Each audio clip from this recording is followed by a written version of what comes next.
Hello everyone, আসসালামু আলাইকুম। আজকে আমরা পড়ব কম্পটন প্রভাব। এটা আমাদের আধুনিক পদার্থবিজ্ঞানের সূচনার 10 নম্বর লেকচার। আচ্ছা, এর আগে আমরা যেমন আলোক তড়িৎ ক্রিয়া পড়েছিলাম, অনেকটা আলোক তড়িৎ ক্রিয়ার মতো, বাট একটু আলাদা, একটু না অনেকখানি আলাদা। সূত্রটা অনেকটা ওই রকম, সো অনেকে গুলায় ফেলে, বাট গুলায় ফেলা যাবে না। দেখো, তুমি একটা কাজ করলা, তুমি একটা কাজ কি করতেছো, তুমি একটা ইলেকট্রন রাখছো এখানে। ধরো তুমি একটা ইলেকট্রন রাখছো এখানে, এটা একটা ইলেকট্রন। আচ্ছা, এখন এই ইলেকট্রনকে লক্ষ্য করে তুমি একটা ইলেকট্রোম্যাগনেটিক ওয়েভ নিক্ষেপ করলা। ইলেকট্রনটাকে লক্ষ্য করে তুমি একটা ধরো আলো নিক্ষেপ করলা, আলোর ফোটন কণাগুলো নিক্ষেপ করলা। সো তুমি এখান থেকে নিক্ষেপ করছো আলো। এই দেখো, এটা হচ্ছে আলোর ওয়েভ। আলোর ওয়েভ আসলো, এটার মধ্যে অনেকগুলো ফোটন আছে। তো আমি ধরলাম একটা ফোটন এসে এটাকে ধাক্কা দিচ্ছে, এটাকে একটা ফোটন এসে ধাক্কা দিচ্ছে। ঠিক আছে, একটা ফোটন এসে এটাকে ধাক্কা দিচ্ছে। এই যে এই আমাদের ফোটন কণা আসলো, ফোটন কণা এসে ধাক্কা দিল। এখন ধাক্কা দেওয়ার পরে কি হবে, এই যে ফোটন কণা, এই ফোটন কণা কিন্তু অনেক এনার্জি নিয়ে আসছে। এই ফোটন কণার মধ্যে কিন্তু অনেক পরিমাণ এনার্জি আছে। এনার্জিগুলো কত কত তুমি বলতে পারো ভাইয়া hc/λ পরিমাণ এনার্জি, অথবা বলতে পারো hf পরিমাণ এনার্জি। তাহলে এটার যে তরঙ্গ দৈর্ঘ্য, এটার তরঙ্গ দৈর্ঘ্য কত? তরঙ্গ দৈর্ঘ্য হচ্ছে ল্যামডা। ল্যামডা তরঙ্গ দৈর্ঘ্য নিয়ে আসছে। অথবা এটার যে কম্পাঙ্ক, এটার কম্পাঙ্ক কত? এটার কম্পাঙ্ক বলতে পারো এফ। তাহলে এই দুইটা বৈশিষ্ট্য সম্বলিত একটা ফোটন এসে এটাকে ধাক্কা দিল। আচ্ছা, এখন এত এনার্জি নিয়ে যদি এটাকে ধাক্কা দেয়, তাহলে ধাক্কা খাওয়ার পরে কি হবে? ধাক্কা খাওয়ার পরে তুমি চিন্তা করো, তোমাকে যদি একটা বাস অনেক শক্তি নিয়ে এসে ধাক্কা দেয়, তুমি ছিটকে ফিটকে চলে যাবো না? আরে কি হইলো আমার সাথে, এটা কি হইলো, ও মাই গড। তো এই ইলেকট্রনটার সাথেও এরকমটা হয়। ইলেকট্রনটা যখন দেখে যে এত শক্তি নিয়ে একটা ফোটন তাকে ধাক্কা দিল, ডিস করে একটা ধাক্কা দিল, এই ধাক্কা খেয়ে ইলেকট্রন নড়ে চড়ে যায়। এই ইলেকট্রনটা তারপরে গতিশীল হয়ে যায়। ইলেকট্রনটা ধাক্কা খেয়ে ইলেকট্রনটা ধাক্কা খেয়ে গতিশীল হয়ে যায়। ধরো ধাক্কা খেয়ে সে গতিশীল হয়ে গেল এই দিকে, ধাক্কা খেয়ে সে এইদিকে গতিশীল হয়ে গেল। এই যে ইলেকট্রনটা এখানে ছিল, এই ইলেকট্রনটা আর এখানে নাই। এই ইলেকট্রনটা ধাক্কা খেয়ে এখন এইদিকে গতিশীল হয়ে গেল। তাহলে সে চুপচাপ ছিল একটা জায়গায়, সে চুপচাপ বসেছিল একটা জায়গায়, কিন্তু সেখান থেকে তার দেখো সে একটা এদিকে গতি লাভ করলো। সে চুপচাপ বসেছিল, সেখান থেকে সে এদিকে গতি লাভ করলো। আর এই যে ফোটনটা যে এটাকে ধাক্কা দিল, এই যে ফোটন যেটা আসলো, আলোর যে রশ্মিটা আসলো, ধাক্কা দেওয়ার পরে, জাস্ট ধম করে ধাক্কা দেওয়ার পরে এই ফোটনটাও তার দিক পরিবর্তন করে। এই ফোটনটাও তার দিক পরিবর্তন করে। ফোটনটা তার দিক ধরো পরিবর্তন করে এখন এই দিকে চলে যাচ্ছে। ফোটনটা তার দিক পরিবর্তন করলো। আমরা বলছি ফোটন তার দিক পরিবর্তন করলো। আগে ফোটনটা ছিল এই দিকে, এখন ফোটনটা চলে যাচ্ছে এই দিকে। সো আগে তার দিক ছিল এইটা, ধাক্কা দেওয়ার পরে সে তার দিক পরিবর্তন করলো, একইভাবে ইলেকট্রনটাও তার দিক পরিবর্তন করলো। আচ্ছা, তাহলে ফোটনটা আগে যাচ্ছিল কোন দিকে আমাকে বলো তো? ভাইয়া ফোটনটা আগে কোন দিকে যাচ্ছিল, তার গতিপথ কোনটা ছিল? তার গতিপথ ছিল এই সোজা, রাইট? তার গতিপথ ছিল এই সোজা, এই সোজা সে তার গতিপথ ছিল।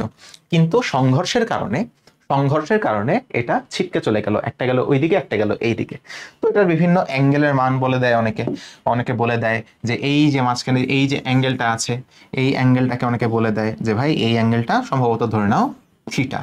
আর তাহলে উপরে যে অ্যাঙ্গেলটা আছে, এই অ্যাঙ্গেলটা বলে দেয় এটা হচ্ছে আলফা। উল্টাও হতে পারে, অনেকে উল্টাও বলে, নিচেরটাকে বলে তোমার হচ্ছে আলফা, এটা হচ্ছে ফাই, উপরেরটাকে অনেকে বলে থিটা। তোমাদের বইয়ে এটা দেওয়া আছে যে উপরের অ্যাঙ্গেলটাকে থিটা বলে, নিচের অ্যাঙ্গেলটাকে ফাই বলে। দুটার মান আলাদা হইতে পারে, একও হইতে পারে, বলা যায় না। আচ্ছা, এই যে ঘটনাটা ঘটতেছে, এই ঘটনাটাকে আমরা বলি আলোক তড়িৎ কম্পটন প্রভাব। এই ঘটনাকে আমরা বলছি কম্পটন প্রভাব। কারণ বিজ্ঞানী কম্পটন এটা ব্যাখ্যা করছিল প্রথম দিকে যে ভাই এরকম ঘটনা কিন্তু ঘটতে পারে, এরকম ঘটনাকে আমরা বলছি তার নামে কম্পটন প্রভাব। আচ্ছা, এখানে একটা বিষয় বুঝতে হবে তাহলে। ধরো ধরো ধরো কথার কথা, ধরো এই যে ফোটনটা আসছিল, ফোটনটা কি খালি হাতে আসছে? খালি হাতে কিন্তু আসে নাই, ফোটনটা অনেক হাতে শক্তি নিয়ে আসছে। ধরো সে 100 জুল শক্তি নিয়ে আসলো। এই ফোটনটা যখন আসছে, তখন সে ধরো 100 জুল শক্তি নিয়ে আসছে।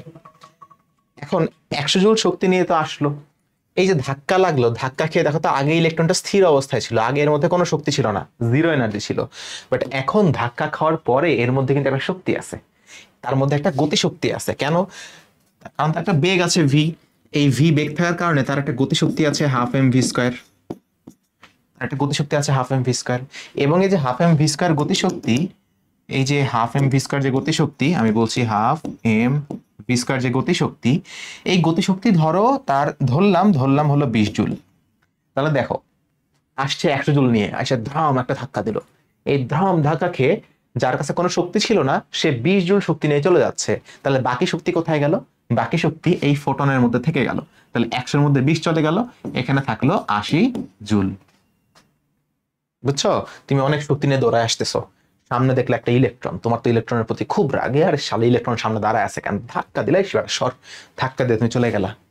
তো যখন ধাক্কা দিলা, যে স্থির ছিল সে একটা শক্তি পেয়ে গেল তোমার কাছ থেকে, তোমার শক্তি একটু হারায় গেল, তোমার বাকি শক্তিটা নিয়ে তুমি তোমার মতো অন্যদিকে চলে যেতে শুরু করলা। সংঘর্ষ, একটা অ্যাক্সিডেন্টের কথা চিন্তা করতে পারো, কাইন্ড অফ সিমিলার। আচ্ছা, তাহলে আমি বলতে পারি তাহলে এই কথাটা আমি বলতে পারি যে এই যে তরঙ্গ, আগে তরঙ্গের যেই তরঙ্গ দৈর্ঘ্য ছিল, যে কম্পাঙ্ক ছিল, এখন তরঙ্গ দৈর্ঘ্যে যেহেতু শক্তি চেঞ্জ হয়ে গেছে, কাজেই তার তরঙ্গ দৈর্ঘ্য, কম্পাঙ্ক এগুলো চেঞ্জ হয়ে যাবে। বুঝতেছো? হ্যাঁ, বুঝতেছো? দেখো, একটা বস্তুর শক্তি বা একটা তরঙ্গের শক্তি, হ্যাঁ, একটা তরঙ্গের শক্তি তুমি বলতে পারো hc/λ। দেখো hc কিন্তু ধ্রুবক, তাহলে কম্পাঙ্ক বা তরঙ্গ দৈর্ঘ্য চেঞ্জ হলেই কেবলমাত্র ই চেঞ্জ হয়। তুমি যদি বলো ই ইকুয়ালস টু hf, দেখো h কিন্তু ধ্রুবক, তাহলে কম্পাঙ্ক বা f চেঞ্জ হলেই কেবল ই চেঞ্জ হয়, তাই না? তাহলে ই যদি চেঞ্জ করতে হয় তাহলে তার তরঙ্গ দৈর্ঘ্য চেঞ্জ করতে হবে, কম্পাঙ্ক চেঞ্জ করতে হবে। কম্পাঙ্ক তুমি যেভাবে চেঞ্জ করবা তরঙ্গ দৈর্ঘ্য সেভাবে চেঞ্জ হবে, তাই না? আচ্ছা আচ্ছা, ঠিক আছে। তাহলে আমি যদি শক্তি চেঞ্জ করতে চাই, বা শক্তি যদি চেঞ্জ হয়ে যায় একটা তরঙ্গের, তাহলে তরঙ্গ দৈর্ঘ্য কম্পাঙ্ক দুটাই চেঞ্জ হয়ে যাবে। শক্তি যদি চেঞ্জ হয়ে যায় তাহলে তরঙ্গ দৈর্ঘ্য চেঞ্জ হয়ে যাবে, কম্পাঙ্ক চেঞ্জ হয়ে যাবে, তরঙ্গ দৈর্ঘ্য চেঞ্জ হয়ে যাবে, কম্পাঙ্ক চেঞ্জ হয়ে যাবে। তাহলে এই যে এখানে আছে, এইটার শক্তি তো কম, এটার শক্তি ছিল বেশি, এটার শক্তি হলো কম। এটার শক্তি আমি ধরো বললাম, এটার শক্তি ধরো, আমি কথার কথা আমার বলতে হবে, বলে দিলাম এটার শক্তি হচ্ছে ই ড্যাশ, এটার শক্তি হচ্ছে ই ড্যাশ। তাহলে ই ড্যাশ শক্তি সম্বলিত একটা কণার, ই ড্যাশ শক্তি সম্বলিত একটা কণার যে তরঙ্গ দৈর্ঘ্য, সেই তরঙ্গ দৈর্ঘ্য ধরো হচ্ছে তোমার ল্যামডা ড্যাশ। হ্যাঁ, তাহলে শক্তি সমান সমান কত? hc/λ dash. আর এটার হচ্ছে তাহলে আরেকভাবে লিখলে বলতে পারি, ধরো ফ্রিকোয়েন্সিও চেঞ্জ হয়ে গেল এফ ড্যাশ, সবই চেঞ্জ হয়ে গেছে, তরঙ্গ দৈর্ঘ্য চেঞ্জ হয়ে গেছে, ফ্রিকোয়েন্সিও চেঞ্জ হয়ে গেছে। কেন চেঞ্জ হলো ভাই? চেঞ্জ তো হইতেই হবে, এগুলো চেঞ্জ না হলে তো আসলে চেঞ্জ হবে না। দুইটা তরঙ্গের যদি শক্তি আলাদা হয় তাহলে তার অবশ্যই তরঙ্গ দৈর্ঘ্য আলাদা, তাহলে তার ফ্রিকোয়েন্সিও আলাদা। আচ্ছা, কেন এমনটা হলো আবার মনে করে দিচ্ছি, কারণ ই ইকুয়ালস টু তো hc/λ, hc তো কখনো চেঞ্জ হয় না, তাহলে ই চেঞ্জ হইতে হইলে অবশ্যই ল্যামডা চেঞ্জ হইতে হবে, এইচ তো কখনো চেঞ্জ হবে না, তাহলে ই যদি চেঞ্জ করতে হয় তাহলে অবশ্যই এফ চেঞ্জ হইতে হবে। ঠিক আছে, বুঝছি? তার মানে শক্তির সাথে এগুলো পরিবর্তনশীল। এখন তোমার কাছে আমার প্রশ্ন হচ্ছে, কোনটা বড়, ল্যামডা ড্যাশ বড় নাকি ল্যামডা বড়? দেখো তো, আমি তোমাকে বললাম এই যে ই ড্যাশ, যেটা ই ড্যাশের মান বেশি নাকি কম? ই ড্যাশের মান হচ্ছে কম, এটা হচ্ছে কম শক্তি হারায় ফেলছে, অনেক শক্তি এখানে নিয়ে নিছে, আগে ছিল বেশি শক্তি, এখন কম শক্তি, এটার মান কম, আগের শক্তি ছিল বেশি। ই মানে কি? ই মানে এইচ এফ, এটা যেহেতু ড্যাশ এটাও ড্যাশ, তাহলে এইচ এফ। দেখো এইচ তো সিমিলার, একই জিনিস, দুই পাশে গুণ আছে, বাদ দিয়ে দিতে পারি। তার মানে এই যে আমার এফ ড্যাশ আসলে বড়, তাহলে আমার এই যে কি লিখতে পারি এখান থেকে, হ্যাঁ, তাহলে আমার এখান থেকে এইচ কাটাকাটি করে দিলে আমার এই যে এফ ড্যাশ, আর এখানে থাকে আমার এফ, কোন জিনিসটা বড়? দেখো গ্রেটার দেন এইটা, তার মানে এফ এর মান হচ্ছে বড়। মানে আগের ফ্রিকোয়েন্সি ছিল বেশি, এখন ফ্রিকোয়েন্সি হলো কম, কারণ তোমরা দেখছো ফ্রিকোয়েন্সির সাথে শক্তি সরাসরি সমানুপাতিক, ফ্রিকোয়েন্সি বাড়লে শক্তি একাই বাড়বে, কারণ যেহেতু শক্তি কমে গেছে তার মানে ফ্রিকোয়েন্সি কমে গেছে। আচ্ছা, কিন্তু তরঙ্গ দৈর্ঘ্যের সাথে আবার শক্তি ব্যস্তানুপাতিক, তরঙ্গ দৈর্ঘ্য বাড়লে শক্তি কমে, শক্তি বাড়লে তরঙ্গ দৈর্ঘ্য কমে। তাহলে এখানে কি হয়েছে, শক্তি বাড়ছে না কমছে? এই শক্তিটা কিন্তু কম, তাহলে অবশ্যই তরঙ্গ দৈর্ঘ্য ড্যাশ যেটা, সেটার মান বেশি হবে, তাহলে এই রশ্মির তরঙ্গ দৈর্ঘ্য হবে বেশি। ঠিক আছে, তরঙ্গ দৈর্ঘ্য হবে বেশি, তাই বলতে পারি এটা আসলে নতুন তরঙ্গ দৈর্ঘ্য আগের তরঙ্গ দৈর্ঘ্যের চেয়ে বেশি। তাহলে অবশ্যই এই দুইটা তরঙ্গ দৈর্ঘ্যের মধ্যে কোনো পার্থক্য থাকবে, নতুন তরঙ্গ দৈর্ঘ্য মাইনাস আদি তরঙ্গ দৈর্ঘ্য, এটা হচ্ছে আমার তরঙ্গ দৈর্ঘ্যের পার্থক্য, তরঙ্গ দৈর্ঘ্য চেঞ্জ হয়ে গেল। আচ্ছা, কম্পটন বললো এই যে তরঙ্গ দৈর্ঘ্যের যে পরিবর্তনটা হয়েছে, তরঙ্গ দৈর্ঘ্য যে পরিবর্তনটা হয়েছে এটা সরাসরি সমানুপাতিক 1 মাইনাস কজ থিটা, মানে ফোটনটার দিক যত ডিগ্রি পরিবর্তন হয়েছে তার cos 1 minus cos, 1 minus cos. দেখো থিটা কোনটা, থিটা হচ্ছে এইটা, ফোটনটা আগে যাচ্ছিল এই দিকে, আগে যাচ্ছিল এই দিকে সাই, কিন্তু ধাক্কা খাওয়ার কারণে দিকটা চেঞ্জ হয়ে গেল এইটা। তাহলে এই যে থিটা অ্যাঙ্গেল চেঞ্জ হয়ে গেল, থিটা অ্যাঙ্গেল চেঞ্জ হয়ে গেল, থিটা অ্যাঙ্গেল চেঞ্জ হয়ে গেল, এটা বলছি থিটা। তাহলে এই যে তরঙ্গ দৈর্ঘ্যের পরিবর্তন, এই পরিবর্তনটা সমানুপাতিক হচ্ছে 1 মাইনাস কস থিটা। আচ্ছা, এখন সমানুপাতিক যদি হয়, সমানুপাতিক যদি হয় তাহলে সমানুপাতিক চিহ্ন উঠায় দিতে চাইলে, সমানুপাতিক চিহ্ন উঠায় দিতে চাইলে আমার একটা ধ্রুবক ইউজ করতে হবে, করতে হবে নাকি হবে না বলো? সমানুপাতিক উঠাইতে চাইলে আমাকে একটা ধ্রুবক ইউজ করা লাগবে। সেই ধ্রুবকটাকে বলা হইল, সেই ধ্রুবকটাকে বলা হইল lambda naught, 1 minus cos theta. Lambda নটের পরিচয় কি? ল্যামডা নটের পরিচয় হলো এই যে ল্যামডা নট, এই যে ল্যামডা নট, এটাকে বলা হয় কম্পটন তরঙ্গ দৈর্ঘ্য, কম্পটন তরঙ্গ দৈর্ঘ্য, এটাকে বলা হয় কম্পটন তরঙ্গ দৈর্ঘ্য। এটা হচ্ছে আমার কম্পটন তরঙ্গ দৈর্ঘ্য। আচ্ছা, এটা একটা ধ্রুবক, এটা একটা ধ্রুবক। আচ্ছা, এই ধ্রুবকের আবার একটা মান আছে, এই ধ্রুবকের একটা মান আছে, সেটা হচ্ছে প্লাঙ্কের ধ্রুবক ডিভাইডেড বাই ইলেকট্রনের ভর ইন্টু আলোর বেগ। প্লাঙ্কের ধ্রুবক ইন্টু ইলেকট্রনের ভর ইন্টু আলোর বেগ, এটা হচ্ছে, ইহাই হচ্ছে আমার কম্পটন তরঙ্গ দৈর্ঘ্য, ইহা হচ্ছে আমার কম্পটন তরঙ্গ দৈর্ঘ্য। তাহলে এটা এখন উপরে ইনসার্ট করো, এই ধ্রুবকটা ইকুয়েশনে ইনসার্ট করো, কি আসবে? তরঙ্গ দৈর্ঘ্যের পরিবর্তন equals to H M naught C into 1 minus cos theta. আচ্ছা আচ্ছা, যদি এমনটা হয় তাহলে এই তরঙ্গ দৈর্ঘ্যের পরিবর্তন মানে কি ছিল আসলে? নতুন তরঙ্গ দৈর্ঘ্য মাইনাস আদি তরঙ্গ দৈর্ঘ্য। তাহলে নতুন তরঙ্গ দৈর্ঘ্য মাইনাস আদি তরঙ্গ দৈর্ঘ্য equals to H M naught C 1 minus cos theta. আচ্ছা, তাহলে তুমি নতুন তরঙ্গ দৈর্ঘ্যকে এক পাশে রাখো, আদি তরঙ্গ দৈর্ঘ্যকে ওই পাশে নিয়ে যাও, তুমি পাবে নতুন তরঙ্গ দৈর্ঘ্য হচ্ছে আদি তরঙ্গ দৈর্ঘ্য, তার সাথে এক্সট্রা কতটুকু বৃদ্ধি পাইছে, এটা তো বৃদ্ধি না, কতটুকু বৃদ্ধি পাইছে? H by M naught C 1 minus cos theta. বুঝছি? এটা হলো আমাদের কম্পটন প্রভাবের সূত্র। হ্যাঁ, এটা হচ্ছে আমার কম্পটন প্রভাবের সূত্র। নতুন তরঙ্গ হচ্ছে আদি তরঙ্গ দৈর্ঘ্য, কিন্তু নতুন তরঙ্গ দৈর্ঘ্য তো বেশি, কতটুকু বেশি? আদি তরঙ্গ দৈর্ঘ্য plus H by M naught C into 1 minus cos theta, এইটুকু পরিমাণ বৃদ্ধি পায়। আদি তরঙ্গ দৈর্ঘ্যের সাথে এতটুকু যোগ করতে হয় নতুন, এই এতটুকু হচ্ছে আমার তরঙ্গ দৈর্ঘ্যের পরিবর্তন, তরঙ্গ দৈর্ঘ্যের পরিবর্তন। ঠিক আছে, ঠিক আছে, এইটা ছিল আমাদের কম্পটন প্রভাব, ইহা ছিল আমাদের কম্পটন প্রভাব।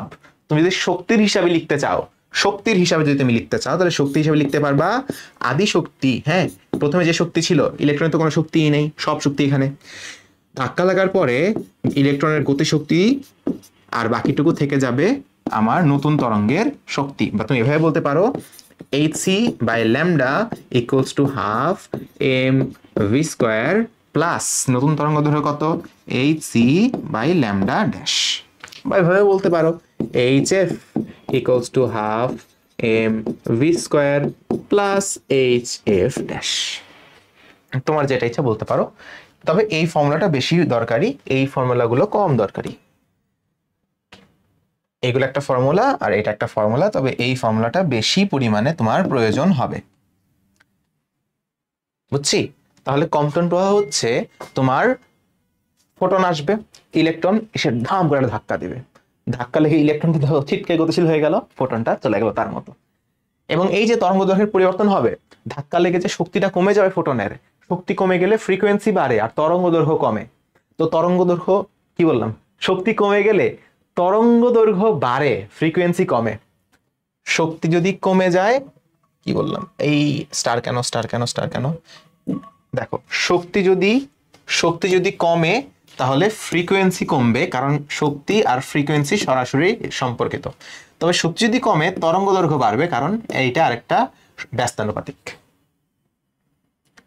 তাহলে এখানে তরঙ্গ দৈর্ঘ্য বেড়ে গেল, যতটুকু বাড়লো যে বৃদ্ধি সেটা এটা সমানুপাতিক, সমানুপাতিক ধ্রুবক একটা থাকবে যেটাকে কম্পটন বলেছিল, কম্পটন তরঙ্গ দৈর্ঘ্য, সেটার মান h/m0c।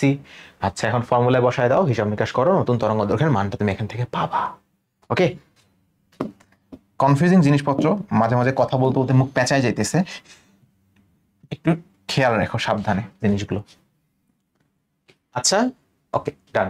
আচ্ছা ঠিক আছে, দেখো দুটো অঙ্ক করব, কম্পোনেন্ট দুটো অঙ্ক করব। একটি এক্স রে ফোটনের প্রাথমিক কম্পাঙ্ক, এটা কিন্তু এক্স রে, কেউ মনে করো না এক্স রে প্রশ্ন, দেখো এক্স রে ফোটনের প্রাথমিক কম্পাঙ্ক 3 × 10⁻19 পার সেকেন্ড, পার সেকেন্ড, এটা না বলে হার্টজও বলা যাইতো। আচ্ছা দেওয়া আছে তোমার এখানে ফ্রিকোয়েন্সি দেওয়া আছে, তোমার এখানে ফ্রিকোয়েন্সি দেওয়া আছে। ফোটন একটি ইলেকট্রনের সাথে সংঘর্ষ করে 90 ডিগ্রি কোণে বিক্ষিপ্ত হয়। দেখছো তোমাকে বিক্ষিপ্ত হওয়া বলে দিছে, তোমাকে ফোটনটা কত ডিগ্রি কোণে বিক্ষিপ্ত হয় বা বেঁকে যায়, এটা মানে হলো বেঁকে যাওয়া। তোমাকে এখানে তোমাকে থিটা বলে দিছে, কত ডিগ্রি কোণে বিক্ষিপ্ত হয়। নতুন কম্পাঙ্ক কত, নতুন কম্পাঙ্ক কত, তুমি যদি নতুন তরঙ্গ দৈর্ঘ্য বের করো, নতুন তরঙ্গ দৈর্ঘ্য যদি বের করতে পারো, নতুন কম্পাঙ্ক বের করা ডাল ভাত। তরঙ্গ দৈর্ঘ্য বের হলে কম্পাঙ্ক বের করা ডাল ভাত।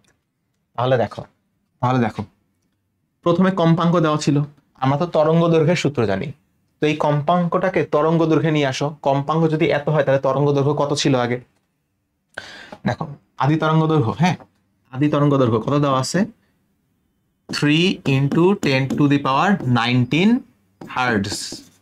আচ্ছা তাহলে ল্যামডা কত হবে, ল্যামডা কত হবে, আমরা কি জানতাম c = f ল্যামডা, তাহলে ল্যামডা সমান সমান কত, ল্যামডা সমান সমান c/f, বুঝছি নাকি বুঝি নাই, বুঝছি, c/f করলে চলে আসবে, এটা হচ্ছে c/f, c/f, c কত 3 × 10⁸, f কত 3 × 10⁻19, বুঝতে পারছো কত আসবে এটা, 3 3 কাটা 18 আর নিচে 19 মাইনাসে সম্ভবত এটা থাকবে -11 থাকবে হয়তো বা, দেখি তো হিসাব করে, 3 × 10⁸ divided by 3 × 10⁻19, 11, রাইট। এটা আসতেছে আমার 1 × 10⁻11 তরঙ্গ দৈর্ঘ্য, যেহেতু মিটার, এটা হচ্ছে আমার আদি তরঙ্গ দৈর্ঘ্য, এটা হলো আমার আদি তরঙ্গ দৈর্ঘ্য, আদি তরঙ্গ দৈর্ঘ্য বের হইছে। আচ্ছা আমরা জানি নতুন তরঙ্গ দৈর্ঘ্য, নতুন তরঙ্গ দৈর্ঘ্য ড্যাশ ইকুয়ালস টু আদি তরঙ্গ দৈর্ঘ্য plus h/m0c into 1 - cos theta. সুপ্রিয় বন্ধুগণ, আশা করি আপনার মনোযোগ আছে।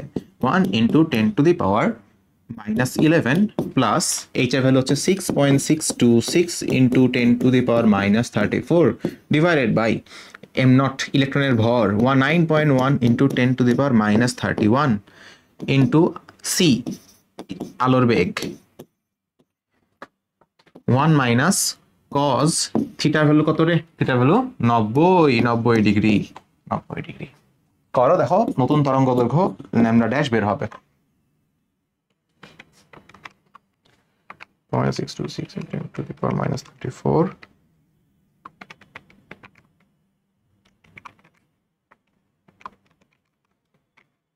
আচ্ছা ইন্টু 1 - cos 90 আসতেছে 1.24 ইন্টু 10⁻11 মিটার। দেখো চেঞ্জ হয়েছে না, চেঞ্জ হয়েছে। তাহলে নতুন তরঙ্গ দৈর্ঘ্য যদি এটা হয় তাহলে নতুন কম্পাঙ্ক কত বের করো, নতুন কম্পাঙ্ক c ডিভাইডেড বাই নতুন তরঙ্গ দৈর্ঘ্য,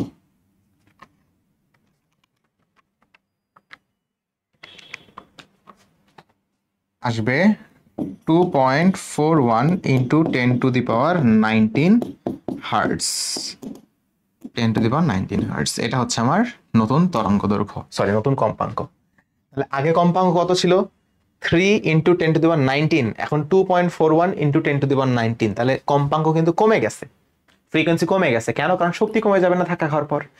আবার তরঙ্গ দৈর্ঘ্য কিন্তু বেড়ে গেছে, তরঙ্গ দৈর্ঘ্য আগে ছিল 1 × 10⁻11 -11, এখন 1.24 × 10⁻11, 0.24 × 10⁻11 পরিমাণ বেড়ে গেছে, তাহলে তরঙ্গ দৈর্ঘ্য বেড়ে যায়, কম্পাঙ্ক কমে যায় ধাক্কা খাওয়ার পরে। সহজ সহজ অঙ্ক কিছু। বুঝেছি? আচ্ছা, তরঙ্গ দৈর্ঘ্য 0.40 অ্যাংস্ট্রম তরঙ্গ দৈর্ঘ্য। তাহলে তরঙ্গ দৈর্ঘ্য দেওয়া আছে কত? 0.40 অ্যাংস্ট্রম। আর অ্যাংস্ট্রম মানে কি রে? অ্যাংস্ট্রম মানে তো কি 10⁻10 মিটার। লুলু শেষ, অঙ্ক শেষ না, অঙ্ক শেষ না, কেবল এটা শেষ। দৈর্ঘ্যের একটি এক্স রে ফোটন একটি নিশ্চল ইলেকট্রনকে আঘাত করলে, নিশ্চল ইলেকট্রনকে, নিশ্চল মানে স্থির, নিরীহ, অবলা, ফোটন 90 ডিগ্রি কোণে বিক্ষিপ্ত হয়। আরে তোমাকে থিটা দিয়ে দিছে, সবই দিয়ে দিছে তোমাকে।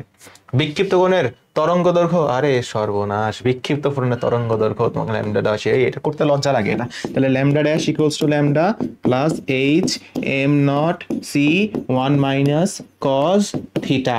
সব দেওয়া আছে, দেওয়া আছে নাকি দেওয়া নাই? দেওয়া আছে।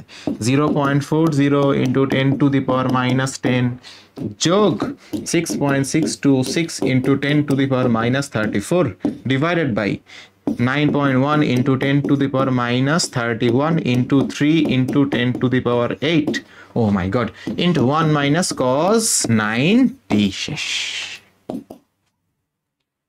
হিসাব করে কত আসে? লা লা লা লা লা লা লা লা লা লা 6.2626 into 10⁻34 অঙ্ক সলভ করতে যতটা কষ্ট তার চেয়ে বেশি কষ্ট এগুলো উঠাইতে ক্যালকুলেটরে। জীবন, জীবন যেখানে যেমন 3 into 10⁸ into 1 minus cos 90।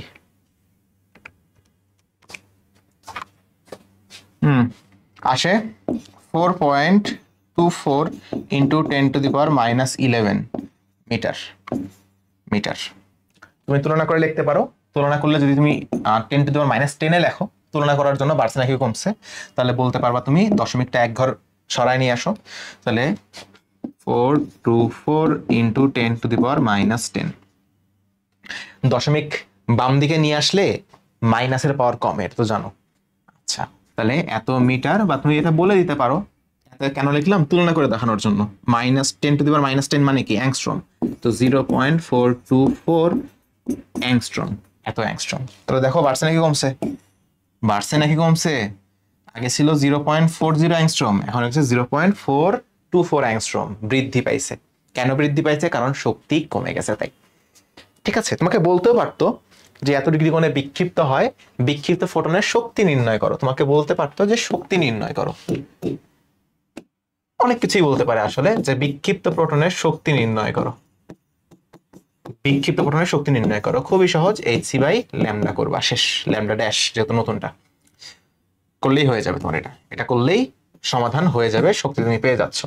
যদি বলতো যে শক্তির পার্থক্য বের করো, শক্তির পার্থক্য বের করো, বা ইলেকট্রনের গতিশক্তিটা বের করো, ধাক্কা খাওয়ার পর ইলেকট্রনের গতিশক্তি বের করো, তোমাকে বলতে পারতো ইলেকট্রনের গতিশক্তি বের করো, ইলেকট্রন এর কাইনেটিক এনার্জি গতিশক্তি কত, তাহলে কি করতা? আগের শক্তি থেকে নতুন শক্তি মাইনাস করে দিতা, তাহলে তুমি ইলেকট্রনের গতিশক্তি পাওয়া যেতা। ঠিক আছে, যতটুকু শক্তি কমে গেছে সেটা কোথায় গেছে? সেটা ইলেকট্রনের গতিশক্তিতে গেছে। তাহলে আগের তরঙ্গ দৈর্ঘ্য দেওয়া আছে, আগের তরঙ্গ দৈর্ঘ্য, তাহলে আগের তরঙ্গ দৈর্ঘ্য থেকে এইচসি বাই ল্যামডা বসাবা, নতুন তরঙ্গ দৈর্ঘ্য থেকে এইচসি বাই ল্যামডা ড্যাশ বসাবা। এটার যে পার্থক্য সেটাই হবে ইলেকট্রনের গতিশক্তি। ঠিক আছে? আচ্ছা, এরকম অনেক রকম অঙ্ক আসলে করা যায়, মানে সবকিছুর বেসিক আসলে সেম, বেসিক বুঝলে সবই বুঝতেছো। তো এই ছিল আমাদের আজকের লেকচার। নেক্সট লেকচারে আমরা ইনশাল্লাহ প্লেলিস্টটা শেষ করব। ঠিক আছে, তো ভালো থেকো, আর বেশি বেশি অঙ্ক করো, মূল বই বেশি বেশি সলভ করো। যত বেশি মূল বই করবা তত বেশি আগায় থাকবা। মনে হয় মূল বই না শিখে মূল বই কিন্তু মূল বইটাই আসল। দেখবা মূল বইয়ে অনেক ভালো ভালো অঙ্ক আছে, মূল বইয়ের অনুশীলনীটা ভালো মতো করবা, টেস্ট পেপার সলভ করবা এইচএসসিতে ভালো করার জন্য। তার পাশাপাশি যেই বিশ্ববিদ্যালয়ে পড়তে চাও, যদি ইঞ্জিনিয়ারিং এ পড়তে চাও একটা ইঞ্জিনিয়ারিং কোশ্চেন ব্যাংক একটু দেখবা, মেডিকেলে পড়তে চাইলে মেডিকেল কোশ্চেন ব্যাংক দেখবা, ভার্সিটিতে পড়তে চাইলে ভার্সিটি কোশ্চেন ব্যাংক দেখবা। ঠিক আছে, ভালো থাকো সবাই, আল্লাহ হাফেজ।